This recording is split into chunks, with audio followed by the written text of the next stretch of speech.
You're listening to Raising Anchor on 990 WBOB.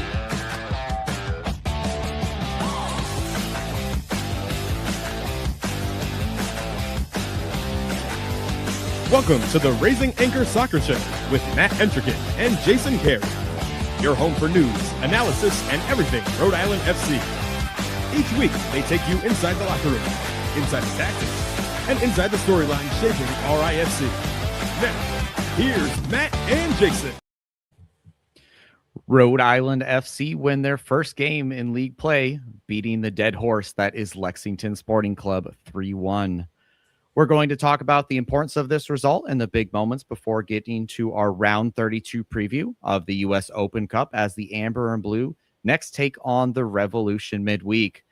We have Sam Lattoff from the Blazing Musket joining us here today. It is a special after dark episode when Matt's away. We start a bit later here. Special guest here, a dear friend of the show, Sam, mastermind behind the Blazing Musket, joining us tonight. Can't think of a better guest to have on the show tonight to preview the Revs. Welcome, Sam. How long have you been covering the Revs for again?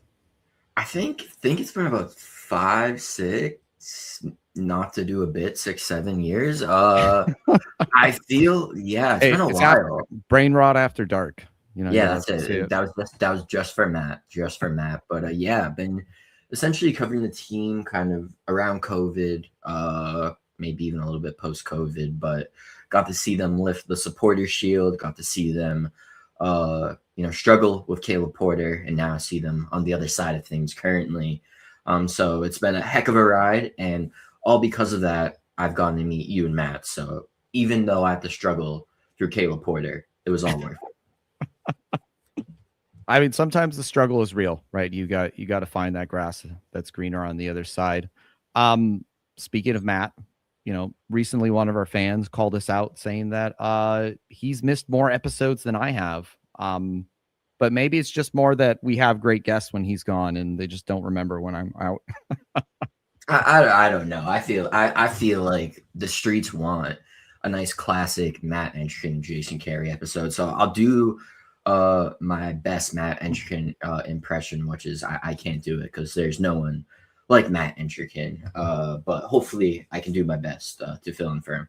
Yeah, he will be missed, but we'll handle it while he's gone. I mean, for him being away did in a way get me a shout out on TV. I don't know if you recently saw in the most recent match, friend of the show, Ryan Davis, who's been kind of calling a lot of our shows. When Matt was gone, I've had him fill in for him, and I got a shout out. So I'm hashtag famous now. Yeah, big time Jason Carey is what the streets are saying. All right, enough nonsense here though. Getting into the actual game itself, it was a dominant opening half performance, and one that's on the road too. Lexington came out strong in the first 20 minutes, but as RIFC grew into the game, they started to recapture what kind of made them pretty good last year in that kind of stretch that they like to get through with the last season's run. Talking about a few fun facts about the match here. This is the first time since Oakland away in last April where RIFC scored 2 first half goals in regular season road game. On top of that, RIFC's 5 shots on target in the first half is the highest they've taken this season. It was a match that was kind of all about the attack. The defense was strong, but we finally got to see RIFC score some goals and pick up a win here. Almost every single frontline player was involved. Sanchez, Quizera, and Alfonso all getting goals, but then Williams, Fuson, and Pitti contributing with assists. The team feels like it's starting to look like the vision that Cano's had for the team after struggling to score. What did you think of the match on the night? Yeah, definitely was really impressed, not at someone who typically watches a ton of Rhode Island FC, but obviously in preparation for this match, Alder Sanchez was someone who really impressed me with his goal. And I think overall, too, you could definitely see in moments where RIFC was able to swarm Lexington and then all of a sudden really start to operate on that counter. So especially against a Revolution side in the US Open Cup that could be playing some younger players, there is the opportunity, I think, for pressure to overwhelm them. So the potential of, very much having one or two guys trying to cause a turnover could work out in Rhode Island FC's favor. But really impressed with them. I'm someone who's been kind of high in Leo Afonso, thanks to Matt Entrican writing a great article about him. So I think, I'm someone who loves him, nice Brazilian striker coming up from, the MLS.pro ranks. It was great to see him get on the scoreboard, but definitely, I think a solid performance for Rhode Island FC, especially considering the start to the season. So definitely great news for the fans down in Rhode Island. Yeah, and then speaking of Aldair Sanchez, after the most recent Open Cup match, we talked to him after the match, and they talked about tactically how they wanted to just let Hartford have the ball and say, here you go, you try and do something with it. And we saw a lot similar here where Lexington dominated the possession stats, and RAFC was playing that more of a transition kind of counter game where we've seen them be a lot more effective, and they were pressing and creating traps and like winning the ball back and immediately going on the attack. And it paid dividends for Aldair, scoring a worldie. Like what a great goal there. Yeah, it's not every day, beat a goalkeeper short side with just an absolute blast. I mean, so a great goal there. And, overall, looking at the Open Cup matches, thinking of Hartford putting out, probably what could be described as a subpar starting 11, but really, Rhode Island has taken this competition seriously. For me, I'm someone who very much enjoys that. And, looking ahead to the matchup against the Revolution, expecting a strong squad, for Rhode Island, and very kind of intrigued to see what the New England Revolution will put out there. Yeah, circling back to this match, though, Sam, we normally joke about how we can't ever guess what Kano's going to do. His lineups feel like he throws darts at a board sometimes. But we got the mulligan here. We got it right, perfectly predicting his 3-4-1-2. Looking at the lineup here, we have Koke Vegas and net with Frank Nodarse, Karifa Yao, and Amity Jope in the back. Aldair Sanchez kind of tucking in there in possession, out of possession. They kind of mold into a 4-4-2 to a certain extent. But then in attack, we have that midfield four of Jose Quizera, Clay Holstad, Hugo Bacharach, Aldair Sanchez, with Augustine Pitti Rodriguez being that kind of 10 in the hole right behind JJ Williams and Leo Alfonso. We did see Amos Shapiro Thompson getting back into the squad. Got some minutes there. It was good to see him. We didn't think he was going to be back so soon. Quizera continues to find success in that inverted wingback role, with Sanchez basically being so good that he can't be dropped. It feels like we're maybe to a certain extent moving him over there, as well as though he has been performing very well with his national team also. Castro on the bench, interesting. Not really sure who that second goalkeeper is going to be. I don't know if we'll talk about that later, but I don't know if we're going to find out until the Prinks Cup. What do you think about this lineup here, Sam? Do you feel that this is the strongest lineup for RFC? Do you think there are any players that can still kind of wiggle their way into the squad? Yeah, I think it's so interesting, especially maybe from an outsider, thinking of, the likes of how integral a guy like Noah Fujan is. But you look on the wings, and I mean, Leo Alfonso, Jose Quizera, both very talented. And like you mentioned, Quizera has kind of been forced into the other side of the field, but, seemingly still being able to find success. Have heard and kind of seen a lot of good things about, P.T. Rodriguez. And, what really stood out to me is J.J. Williams. I mean, I think there was one point where he just absolutely bulldozed a Lexington defender. And I think especially against this match, it definitely could get physical. And I think, having just that typical kind of tall number 9 is just always something that teams desire. So it'll be very interesting to see how he performs. Think that out of all the units of the field, the most experience for the Revs might be in the back line. But I think when you look at that attack of Williams, Rodriguez, Quizera, Afonso, that's very tough to beat. And then when you throw in Sanchez as well getting involved, I definitely think the Revolution are going to be tested, but when you look at that starting 11 right there, it's definitely pretty strong. And I think when you look at what Quizera has been able to do on a national stage, and just his overall ability, and I'm very impressed with Alder Sanchez. The fact that Quizera now has to move over to that opposite side, definitely think that it's quite the strong starting 11. And if Rhode Island FC can start to put some wins together, put some points together, build some momentum, hopefully could start climbing up the table and kind of rid those early season lows.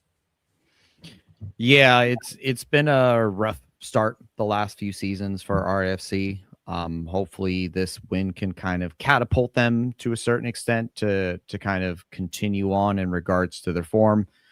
Circling back to what you're talking about, JJ, it feels like he's such an integral part to the attack, where even if he is not scoring, he is harassing defenders. He is bringing the ball down. He is making a nuisance of himself that is then allowing the likes of Alfonso Rodriguez and Quizera to get into those opportunities, or even in some sense, like allowing Sanchez to kind of push up into the attack. Like looking back at his goal, they just kept giving him space, and he finally is just like, why not? Yeah. So, but yeah, overall, great lineup here. Gonna kind of move on here. We're gonna take a quick break. When we return, we'll break down the biggest storylines against Lexington. Don't go anywhere. It's the Raising Anchor Soccer Show. Thank you for listening to tonight's broadcast, powered by Sprout Coworking. For all your business needs, large or small, visit sproutcoworking.com. Powering 990 WBOB, that's sproutcoworking.com. Now, let's get back to the Raising Anchor Soccer Show on 990 WBOB with Matt Entricket and Jason Carey. We recently talked about how RFC had a bit of a rough start to the season, and how if they did not pick up points this past weekend, it could have been their worst season start in club history. That was avoided. Winless streak was snapped. We kind of got it figured out. Beyond avoiding disaster there, Rhode Island elevates into 10th place. Still kind of in the basement there, but a single win can bring us back into the playoff hunt. If you look at some of the results over the weekend, anything is possible. We saw both Louisville and Tampa tie, two of the stronger teams in the league. Louisville 3-3 thriller against Loudoun. Tampa tied 2-2. And then on top of that, we saw both Pittsburgh and Charleston lose. There seems to be a lot of parity in this league. Yeah, and not to mention, the rivals to the side of Rhode Island and Connecticut. Hartford Athletic also seems to be going through a little bit of a moment, kind of struggling on the field, struggling with injuries. So the USL is a league where you definitely have the ability to kind of shoot up, the table. And I think Rhode Island's always kind of struggled getting off to a good start. There's always the questions of, is it the amount of away games that you're playing? Is it something just with, the roster turnover? But usually the team ends up putting it together in some sort of fashion. So hopefully, like we've been talking about, this is kind of the start of that momentum shift, building positive momentum, building up points, because once you get into the latter half of the season, those points come at a premium. So you really need to, in the earlier parts, get the wins, against those kind of lower side teams when you have the opportunity to, and then, maybe if you have a higher quality side, be able to scrape out a point or potentially even take 3 points earlier in the season when they're still trying to find out where they are. But yeah, for some reason, the early season has been tough for Rhode Island so far in its young history, and hopefully, eventually they can get past that, whether it's maybe getting a home game or two and just building up that momentum, or just, simply being able to have a strong preseason and really be able to be on the front foot once the season starts off. Yeah, sometimes it feels like the same way the weather takes a little while to kind of get good here. It takes RFC a few extra weeks to kind of get it going. Looking at the game itself, 3 golazos, all from distance, kind of reminiscent of the 3-0 Tampa Bay game, where it just felt like they got to a that point when you play FIFA, you find that sweet spot and you just exactly the amount of power to put it, just kind of hit it to the top net. Not tons of shots or XG on the night for RAFC, but they still managed to get it done. So it was really important to see them kind of play without the ball and then hit Lexington on the counter in that transition. We've talked about how when it comes to RFC, just pretending to be some version of like tiki-taka, that they hold on to the ball for too long. They tend to like overthink things, not make the right decisions often when they are just kind of not exactly all gas, no brakes, but kind of going up and just trying some sort of attack and then resetting from there. We often see that they have better results. Sanchez has now scored in 2 out of the last 3 games, and Quizera as well in the international break. That feels like our wingers are kind of starting to hit form, and that maybe our attack is kind of turning a corner here. Yeah, like I said, it was very impressive with Sanchez, and obviously Quizera is, well known for what he's been able to do kind of at the club level and especially on the international level. But, looking through kind of those stats and graphs, seeing how much Rhode Island FC is kind of operating on the left side. Obviously, you have Sanchez, you have Afonso, and you can really start to build up there. So it'll be interesting to see if that's kind of a similar route they take, in upcoming matches. And I just think overall too, like you kind of talked about, sometimes when you're building up possession, kind of passing the ball along, it's great. You want to have more of the ball than your opponent. But it's really about what you do with it. And I think, sometimes, like you mentioned, maybe you start to overthink, you start to try and look for that perfect scoring opportunity. Like you saw with Sanchez, he just absolutely let it whip and, was able to blow it past Lexington's goalkeeper. So I think, as much as possession is great, I think you also too have to really try and take the opportunities when they come to you and not try and force literally just almost like passing the ball into the back of the net. So, if RAFC maybe loosens up some of that constant kind of building up, working side to side, if they can kind of focus more on just trying to be vertical, work on the counter, I think they were really impressive with what they were able to do on the counter, what they were able to do causing turnovers. And especially in the USL Championship, I think they can be successful in that type of play. Yeah, we saw them really harass Lexington there and give them a hard time. And like you say, you speak about that verticality, playing a lot more direct. We saw Fuson get on the assist there, and he didn't have a strong year last year. And I think this style of play might suit him better. Hopefully we can kind of see the best version of him, because last year he really was not at it. Yeah, and I mean, like, if you're to like talk to Revolution fans right now, they're gonna probably be like, "Where's Noah Fujon?" Because they remember him, in that U.S. Open Cup game. So, very interesting just to see kind of the roster turnover. And I mean, obviously, when you have these big acquisitions, the likes of Maxi Rodriguez, Chico Dikwa, some of these didn't work out, but there also has been some great acquisitions, kind of bringing in some high quality players, and that leads to, some players who play key roles like, a Noah Fujon, maybe coming off the bench or looking to find their form. So, as much as, some of those high profile players struggled, Rhode Island has gone out and kind of gotten the talent to try and fill in and find what works best for the side. Exactly. Speaking of goals, and shout out to, 790 The Score for having me. I was on the halftime show there. It feels like RAFC loves to score goals in Kentucky, especially Quizera. He's now scored both of his goals there this season. We looked at some numbers, and we've actually scored 21.5% of all of our away goals in the state of Kentucky across all competitions, with 14. Sam, any idea what the second highest scoring state is after Kentucky? I'll just pander to the Rhode Island FC fan base and hopefully say it's Connecticut and just absolutely lighting up Anthony Lattoff. I would love that, but it's Florida. I mean, they have 3 teams, so 9 goals. So, I mean, it kind of makes sense. Scoring goals in Florida. I mean, I feel like a lot of MLS sides would hope that they would be able to do the same thing against one of that Miami squad. Orlando, it's pretty easy, but I guess like you said, whether it's a Florida, we're seeing New York pop up with all these teams. I feel like for a lot, we could start to see maybe New York start to climb up in those rankings.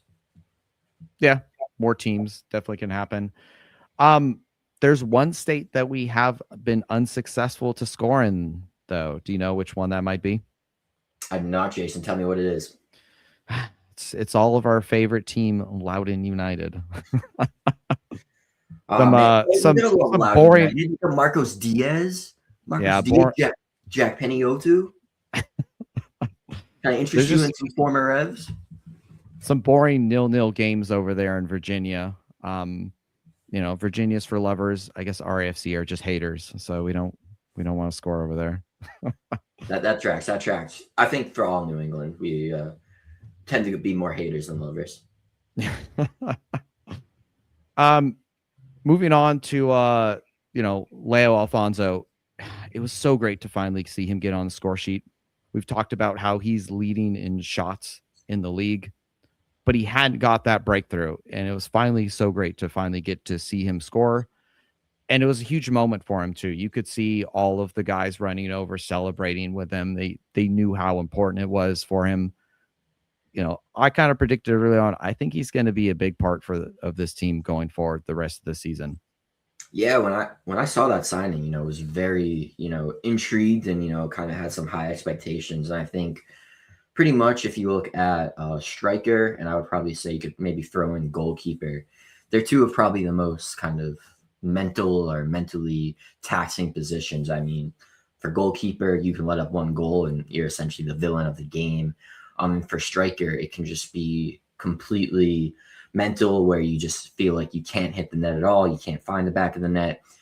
So it can really be impactful just to simply score a goal. And I think there's the potential for that to build momentum and kind of hopefully start seeing a guy like Alfonso score a goal in bunches. So definitely is great to see that for him. And I think hopefully for Rhode Island, it's the start of something. It's the start of him being more consistent in the attack in terms of that production level. Because once you get one, it can definitely kind of, loosen you up, and you can kind of have that confidence again to maybe take a shot where you might have tried the pass, or have that overall confidence to trust your game, trust what you've done, and, look to start scoring some goals.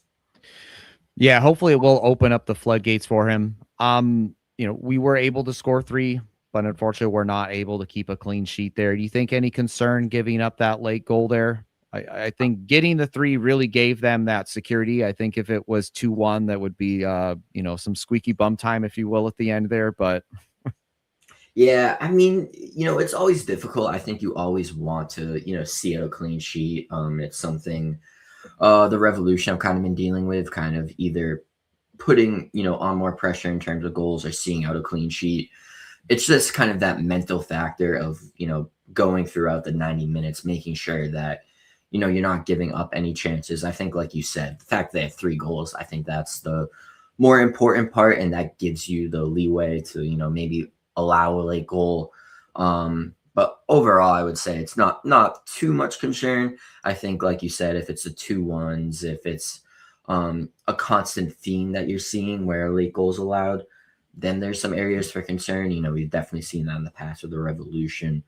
But I think the fact that they were able to see those 3 goals and not just, let them kind of, get that 1 goal from Sanchez or what have you and just try and sit back, I think it's important to, maybe get a few goals and continue to push for more. So as long as you're doing that, wouldn't worry too much about the late goal. But they definitely can come up and creep up on you if you aren't too careful. Yeah, Koke ended up having 4 saves on the night, a season high for him. So I think the defense did pretty well, and sometimes it's just going to happen. But when we return, we preview the upcoming U.S. Open Cup match between Rhode Island FC and the New England Revolution here on the Raising Anchor Soccer Show. Fans, as the weather becomes more and more unpredictable, be sure to check out 990 WBOB's weather page for all your temperature, storm, and travel info. Stay prepared for whatever Mother Nature has in store with the 990 WBOB weather page. Now, let's get back to the Raising Anchor Soccer Show on 990 WBOB with Matt Entrican and Jason Carey. Sam, I coined a phrase early on, hashtag not an MLS podcast, but we are previewing RAFC and the Revolution, so it is absolutely going to be hashtag an MLS soccer show for a little bit here. So just kind of wanted to talk to you about some of the biggest talking points here ahead of the game. And, first one that comes to mind, like, why is this game being played at Centerville Bank Stadium? I mean, it would be great if we were playing this game at Centerville Bank Stadium and like Rhode Island FC was the home team. I think we could all come to an agreement there that that's perfectly normal. I just think that Gillette's kind of, dealing with kind of the schedule, not crisis, if you will, but just there's so many events going on there. You have new grass going in, you have Boston Legacy playing there. And, once Bruce Arena's left, the team has kind of taken this as an opportunity to maybe play elsewhere, play in more intimate venues. I mean, I think it is a testament to Centerville Bank Stadium that it is such a high-quality stadium, such a great atmosphere for soccer, that the New England Revolution, kind of do want to play there, even if they are somehow going to be the home team in this game. But I think definitely the World Cup scheduling has a lot to do with it, and just the kind of crunch to make sure that everything is kind of perfect in time, for those games that are being played at Boston Stadium, not Foxborough Stadium. But personally, always enjoy getting to see the Revolution maybe not play an Open Cup game in like a 60,000 a person stadium with about like 10,000 people. So whether it's, Centerville Bank Stadium, whether it's, looking at some of the other local colleges, definitely would prefer that than kind of, trucking it up to Foxborough on a lovely weekday. Yeah, and so does it feel a bit gimmicky this way with the Revs hosting at Centerville Bank Stadium? I mean, they could have chosen a non-Rhode Island location, like, Providence College. Even somewhere that is in Rhode Island, but it's not our home, right? Last year, they played an away match here in Rhode Island, or they could play at Bern, where the Revs to play. Do you have any knowledge of why they chose Centerville Bank Stadium?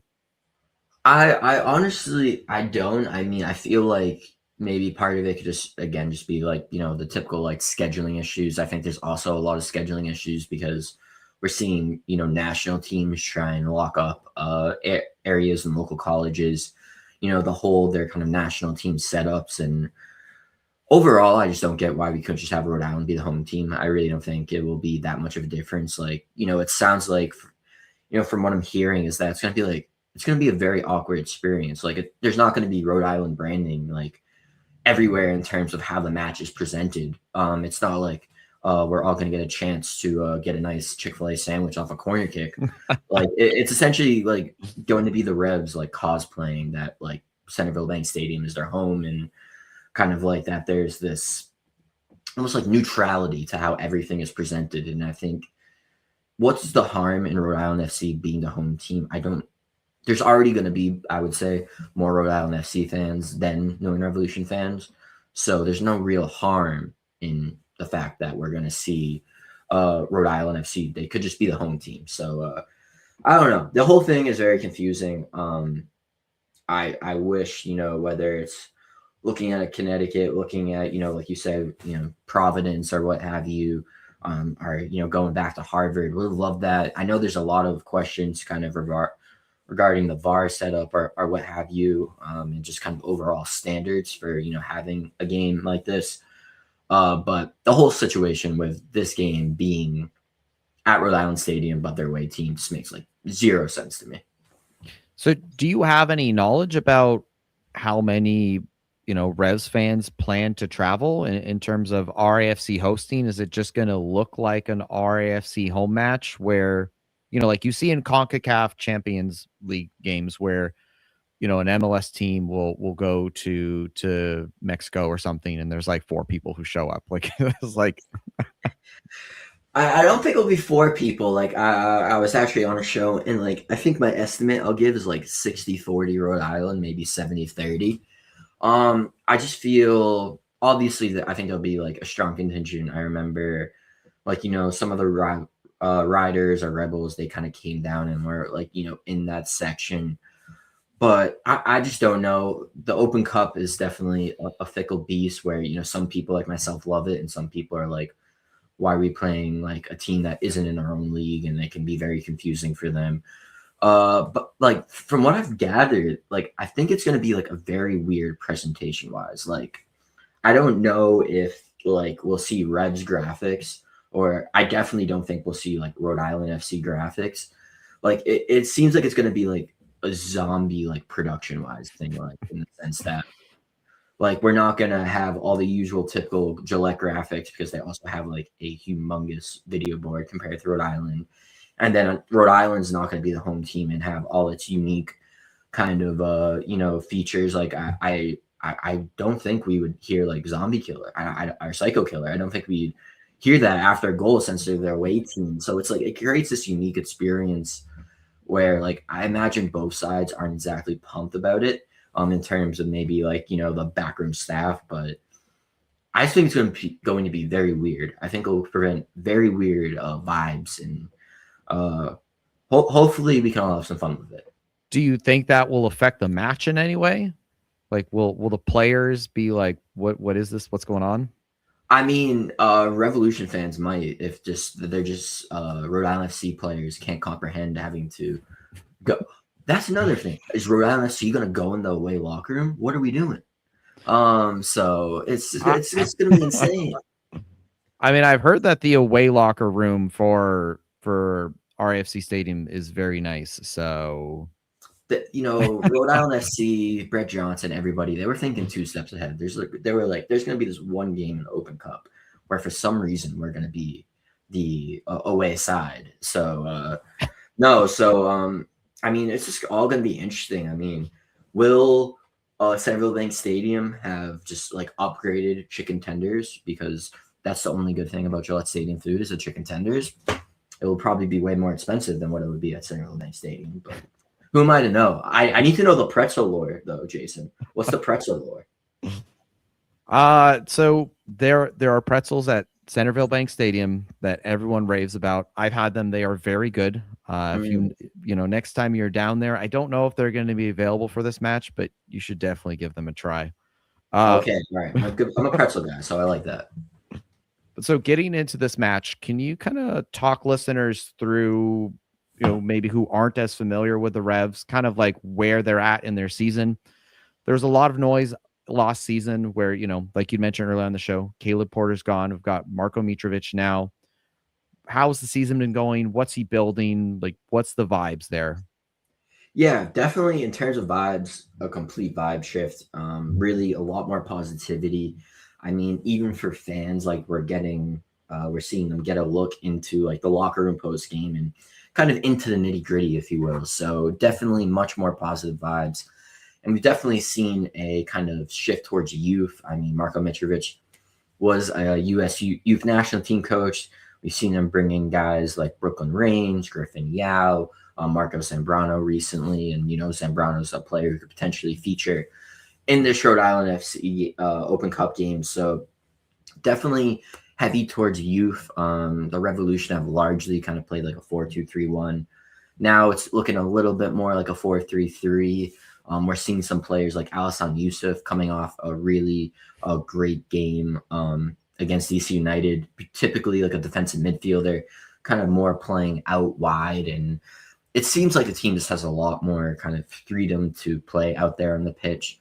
Definitely a difficult start, but at home they've been absolutely amazing. 6 goals against FC Cincy. They lit up CF Montreal. And then we're able to get the 1-0 victory over DC United. So maybe the home luck will transfer to Centerville Bank Stadium. But overall, I've been really impressed with how they've been able to create on the attack at home. And, a lot of talented players. I think there are some players who maybe have had a little bit of a concerning start. But Marko Mitrovic has kind of brought in some new ideas, a fresh look into the side, and it's definitely been much needed. Has Mitrovic or the Revs organization expressed any kind of active interest in this year's Open Cup? It always feels hit or miss with, MLS teams. Some are like, well, maybe I'll care later on. Some are just joining right now. Like, where do you think the Revs land in terms of importance for this match? I definitely, think that they want to see out the victory. And, we've talked to players, Brooklyn Reigns, Blair Gavin spoke today, and it's like they recognize that like they just can't just walk into Rhode Island and get a W. So I think they'll definitely be respectful in that sense. But when I think of the lineup, I definitely expect a lot of younger players, a lot of players who maybe aren't in the starting 11 getting starts. So in that sense, I definitely think they're seeing it as a way for some players to get minutes. But when you look at some of the players that need minutes, they are quite talented. So I think they're taking it kind of a measured approach. I mean, if they were to lose, I don't necessarily think they would be that upset. They're kind of on a real run of games in terms of, earlier in the season had a game rescheduled. That's rescheduled to later. You had an international break. So it's been real stop and start for them. But now, they're going to be consistently playing games. And if you add in another Open Cup game, that only adds to kind of the level of, that fixture congestion. So I definitely think, they'll put a capable team out there. I don't think you'll be seeing Carlos Heel unless it's in like the 85th minute, and probably not even then. So I think they'll put a decent effort into it, but don't expect the full starting 11 out there. What has been the primary tactical shift that Mitrovic has brought to the Revs that has given them their recent success? Yeah, I would definitely say kind of a fixture of his is that kind of 4-3-3 system. And I think more recently, it'll be interesting to see if Peyton Miller gets a start, because Peyton Miller has traditionally, been at left back, but we've been seeing him play in more advanced roles up the field. And against CF Montreal, he was kind of able to use his speed to his advantage, get a great goal, and ended up actually tripping Montreal's goalkeeper. So he's definitely shown some ability to maybe play some guys out of, their quote unquote position. Mentioned it with USOC as well too. And then overall, I think there's just kind of, like I've been saying, a freedom for these guys to play with, where, if they feel like they can go up and join the attack, they're expecting someone to fill in for them. Whereas Caleb Porter, it might have been a more structured system. And I mean, under Caleb Porter, Luca Langoni was playing as an outside back essentially and was struggling to get playing time. Now he's been, a key contributor in terms of assists. I think one of the top assist getters so far in the league. The team's still kind of struggling in the attack in terms of strikers. Leo Campana's out with injury. Dor Turgeman had a decent start, but it's kind of slowed down. So they're still looking for that production, but definitely still operating on the counterattack and really just kind of playing some more free-flowing soccer than we've been used to seeing from them. Looking at the competition itself, right, 9 championship teams and 6 USL League One teams are facing off against MLS squads now. What has been your overall impression of the tournament structure this year? Yeah, I mean, it definitely got off to a great start. Saw plenty of kind of cup sets in that first round. It's kind of tempered off, but I'm just someone who always loves the Open Cup. I mean, I think it's great that we're seeing New England play Rhode Island. We saw Portland head up to Vermont, just creating these regional rivalries. It's great that we're seeing Hartford and Rhode Island play 7 games every season. But I think if you can add in a few new names and kind of continue to foster just that soccer community in New England, it's definitely something that I enjoy about the tournament. It'll be interesting to see now more MLS sides, just how many more upsets do we see, and hopefully we get a few in there. But big fan so far. I know there's been some not full USL participation, if I'm remembering it correctly, but hopefully that's just because of the World Cup and what have you. And moving forward, whether it's MLS full participation or full participation on the USL side, hopefully we continue to see that, because it's just so amazing some of the matchups we get to see, and from teams that aren't in the same league but have that regional kind of proximity. It creates rivalries, and we can all kind of root for the team and then still kind of come together and be like, this is New England. This is New England soccer. So love the Open Cup and hope it just continues to kind of stay strong, because definitely have been some concerns over the years. Yeah, it does feel like both leagues are kind of trying to manage fixtures, but the Open Cup does matter, and I hope to see continued, from both leagues, that they continue to support it. But when we return here, we've got formation guesses that are guaranteed to be wrong and some key takeaways for the match on Tuesday. Don't go anywhere. It's the Raising Anchor Soccer Show. Now, let's get back to the Raising Anchor Soccer Show on 990 WBOB with Matt Entricket and Jason Carey. Getting into the availability report for RFC, Zach Haribo is questionable. Heard that, maybe he's getting close, but realistically, we don't have any expected timelines here. It was reported earlier by Tom Quinlan, I should say, that Haribo was seen training, but we don't know if that is going to translate to him being ready for the match. Thinking about this, I can't remember a time where we've actually been this close to 100% in terms of health and fitness. It seems like RFC has been kind of plagued with always having at least like 3 players injured. Yeah, I mean, the Revolution have had kind of similar, you look at Leo Campana being out, that's a constant, sadly. And, he had a decent start to the season. But yeah, Leo Campana out, Matt Polster is out. I put Peyton Miller as a joke, and solely Matt Entricken is being blamed for this, for putting him on there. He got hit in the groin late in the game and had to come out after being a sub. He's perfectly fine, I believe. Doesn't mean he'll play. But no long-term concerns, and was happy to see that he was doing well after the game. But really the biggest absence, I would say, is Leo Campana being out, and because I think, he's a key player for them. And then looking at Matt Polster, he's probably someone who would have gotten a break, but is definitely a steadying presence in the midfield. So only Peyton Miller's pride was injured then. I mean, he was really going through it, and like we talked to Michael Morris, who was serving as head coach, because Marko Mitrovic had gotten a red card in the previous game, and he was basically like, "Yeah, we wanted to get Eric Klein in, and Peyton went down, and we just want to make sure we got Eric Klein in, so we're just like, you know what, Peyton, we'll take you out." So don't blame him.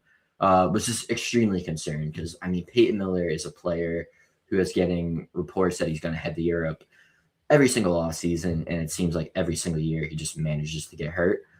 So getting subbed in and then getting subbed off is never a good sign. But luckily, not too much pain outside of the momentary pain in the moment. Fair enough.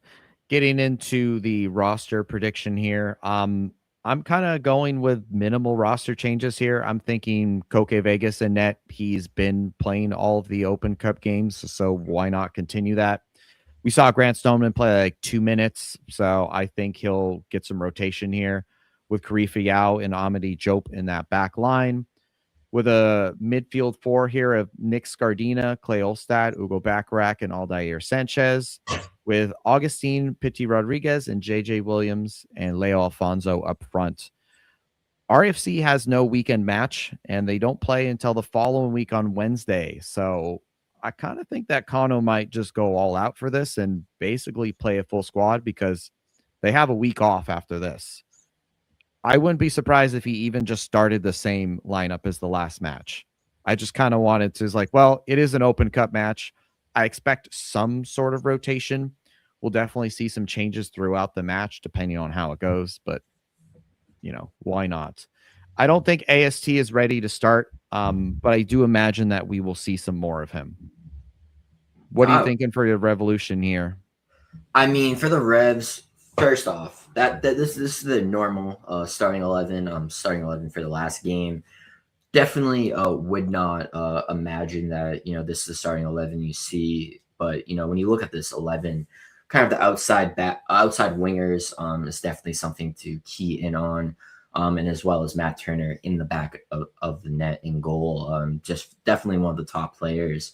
But when you look at this lineup and how it might compare to the lineup that the Revolution will actually pull out, Revs 2 played, and that kind of gave us a little bit of a sense of what could happen, because they played a ton of academy players, And essentially, what I think, and again, like I said, I will probably be wrong. I imagine that a player like Donovan Parisian will be in goal for the New England Revolution. I think you'll see pretty much a veteran, if you will, kind of a back line, but basically full of guys who haven't been starting, guys like Ethan Kohler, Andrew Farrell, who featured in the last game against Rhode Island FC, Tanner Beeson. And, I'm really intrigued to see who plays out wide. I think there is the potential for someone like Demario McIntosh, kind of a guy who's coming through Academy and Revs 2 to play at left back, but also could see Peyton Miller just get some minutes. Then in the midfield, I think, again, you'll start to see more younger players getting a chance. Someone like Eric Klein. I think we saw Cristiano Oliveira be able to get a goal down in Rhode Island in the last Open Cup game. He could be someone who replaces Carlos Heel.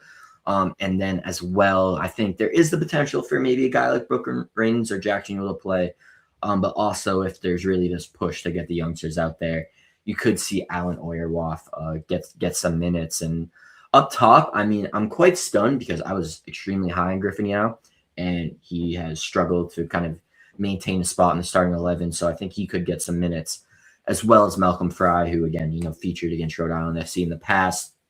And finally, I think maybe the most intriguing for Revolution fans and Rhode Island FC fans is seeing what Marco Zambrano is able to do, probably replacing Adore Turgeman. This is youngsters coming from Real Salt Lake. Again, has experience with Marco Mitrovic, but hasn't really gotten a ton of playing time. So really interested to see just how this very youth kind of, B team, if you will, does against Rhode Island, especially like you said, Rhode Island looks like they can come out strong, don't really have as much games, coming thick and fast, have a little bit of a break. So I think considering the Revs are in the opposite end of the spectrum, there's going to be a decent amount of rotation. Yeah. Looking into the kind of matchups here and like what each team needs to take 3 points, I think JJ Williams is going to be huge here. I think it'll be very important for him to harass those center backs, especially if you have some maybe older, slower veteran center backs out there that he can kind of really get a good battle in there. I think if RFC wants to go out and win this game, I think they're going to need to score first. And I also think realistically, they're going to need to score multiple goals. I think it's unlikely that they will keep a clean sheet. And, at that point, I think it's important that they try and avoid penalties because it's not been our friend. In terms of the Rev side, what do you think are the important kind of matchups and what do the Revs need to do to kind of move on to the next round? Yeah, I think, kind of looking at RFC first, though, I mean, JJ Williams, I just want to make it loud and clear. Andrew Farrell will body him. I'm an Andrew Farrell stan. I'm sorry, unapologetically. But I think JJ Williams going at Tanner Beeson should be a very scary thought for New England Revolution fans. And then I think, Rhode Island FC, if they can overwhelm New England Revolution, if they do have youngsters, guys who haven't been getting consistent minutes, I think that's definitely the key for them. And then for the Revs, conversely, is staying calm on the ball. If they go down a goal, like you mentioned, that's something that obviously happened. We saw Maxi Rodriguez, score against the Revs. If the Revolution are able to stay calm in that moment, not lose control, and be able to see out a game, I think, it will likely take, even if Rhode Island FC scores first, I think, the Revolution should be able to bounce back. But if they start to maybe rack up, a goal or two, that's when there could be some concern for Revolution fans. So I think it's these younger players staying calm in the moment and having the confidence in their ability that, even if they potentially go down a goal, that they're able to bounce back and that they have the quality. And obviously, when you look at the bench, I imagine there will be a lot of, usual starters on the bench. And if, you have someone like a Brooklyn Range, Dor Turgeman, or, maybe a Peyton Miller, who, if he doesn't start, he does come off the bench. They could definitely do some damage in a quick period of time. So I think it's all about maintaining that level of calm and that confidence that even if there is a scenario where you go down a goal, that you're able to bounce back. One final note here. RFC are in priority 2 and Revs are in priority 3. So for the round of 32 draw, unless FC Naples comes ahead victorious, it's almost a guarantee that no matter the victor, there's another potential U.S. Open Cup match that could be held at Centerville Bank Stadium in the round of 16, assuming that Revs decide to just not play any of their matches at Gillette. So yeah, that could be fun.